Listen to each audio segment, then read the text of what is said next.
Salutare tuturor, sunt Ionuț și astăzi voi face recenzia nu a unuia, ci a două telefoane de la Samsung, respectiv Galaxy A3 și Galaxy A5. Să începem! Construcția din metal și sticlă din care rezultă un aspect premium ne poate trimite cu gândul că cele două telefoane ar fi frații mai mici ai lui Galaxy S6, dar, la o analiză amănunțită, se observă că seriei A îi lipsesc anumite caracteristici care să rimeze cu aspectul exterior, dar sunt prezente și surprize plăcute care să compenseze.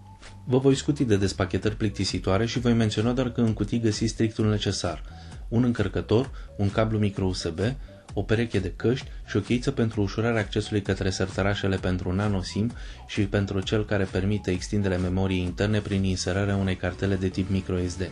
Aspectul general, plasamentul butoanelor sau al porturilor este identic pentru cele două telefoane.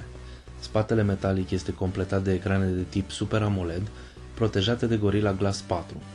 Diagonalele sunt de 4,5 țoli pentru Galaxy A3 și 5 țoli pentru Galaxy A5. Contrastul este unul specific unui afișaj de tip Super AMOLED și culorile sunt bine reprezentate, Samsung renunțând la a suprasatura culorile. Unghiurile de vizualizare sunt foarte bune și ceea ce este reprezentat pe ecran este vizibil chiar și în condiții de iluminare puternică. Cu toate că au același procesor grafic, Adreno 306, rezoluțiile celor două ecrane sunt diferite: 960 pe 540 pixel pentru A3 și 1280 pe 720 pixel pentru A5.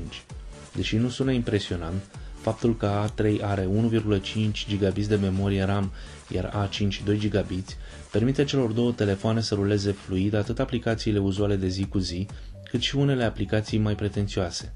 Pentru ambele modele este folosit același model de procesor, Snapdragon 410, un procesor ARM cu 4 nuclee, tactate la 1,2 GHz. La fel, nu impresionează, dar felul în care aplicațiile sunt lansate și rulate este o surpriză plăcută. Ca sistem de operare preinstalat găsim Android 4.4.4 KitKat împreună cu un TouchWiz discret. Acestea ocupă ceva din memoria de 16 GB, spațiul de stocare fiind o altă dimensiune a celor două telefoane. La nevoie, memoria internă poate fi extinsă cu ajutorul unei cartele de tip microSD care să aibă o capacitate de până la 64 de GB. Camerele foto principale sunt și ele diferite: 8 megapixeli cu o deschidere de f2.4 pentru Galaxy A3 și 13 megapixeli cu o deschidere f2.0 pentru Galaxy A5, ambele având sistem automat de focalizare. Calitatea fotografiilor este bună pentru ambele modele, gama de culori reprodusă fiind satisfăcătoare atunci când condițiile de iluminat sunt propice. Modul HDR este un pic agresiv, rezultatele lipsindu-le un pic de contrast, dar detaliile sunt bine reprezentate.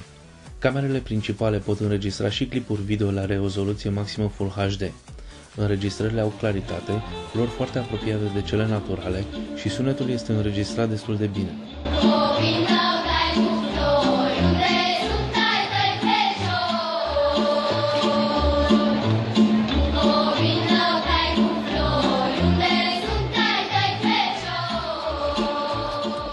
Singurul minus pe care l-am găsit în înregistrării video este lipsa stabilizării imaginii în timpul înregistrării. Atât A3 cât și A5 vin echipate cu camere fotofrontale care au un unghi larg de cuprindere, astfel încât să încapă mai mult de o persoană în cadru. Nu sunt chiar cele mai luminoase obiective, dar își fac bine treaba. Este prezentă și funcția de detectare a fețelor, la care se adaugă și posibilitatea de a comanda prin gesturi sau vocal declanșarea din poziții mai puțin comode. De asemenea, camerele frontale pot înregistra și ele video la o rezoluție maximă Full HD. O surpriză plăcută, atât la A3 cât și la A5, este durata de viață a bateriei. În condițiile în care nu se comit excese, 2 zile sunt un prag realist, cu un ușor plus pentru Galaxy A3, ecranul și rezoluția mai mici constituind un avantaj. Dacă totuși excesele apar și bateria e descărcată atunci când avem mai mare nevoie de telefon, nu e panică. Se poate activa modul de economisire maximă a energiei și clar rezistăm până la un încărcător, chiar dacă aerul retro al internetului în alb și negru devine simpatic la un moment dat. Trebuie să recunosc că pe hârtie nu le-aș fi dat prea multe șanse, dar după ce le-am testat pe amândouă mi-am schimbat părerea. Telefoanele din ziua de azi destinate segmentului de mijloc îndeplinesc cu brio sarcinile uzuale și urcă pante ceva mai abrupte atunci când li se cere. Dacă adaugi și o construcție solidă folosind două materiale practice și cu lipici la public, nu poate ieși decât ceva echilibrat. Astfel, concluzia este că avem de-a face cu două telefoane bine legate. foarte asemănătoare, dar totuși diferite. Dacă ar fi să aleg, aș alege A5 pentru ecranul mai mare și camera ceva mai bună. Cam atât pentru azi, vă mulțumesc pentru vizionare și închei cu tradiționalul: dacă v-a plăcut, abonați-vă. Întrebările, în caz că aveți, în secțiunea dedicată comentariilor, sugestiilor și reclamațiilor. Pe data viitoare!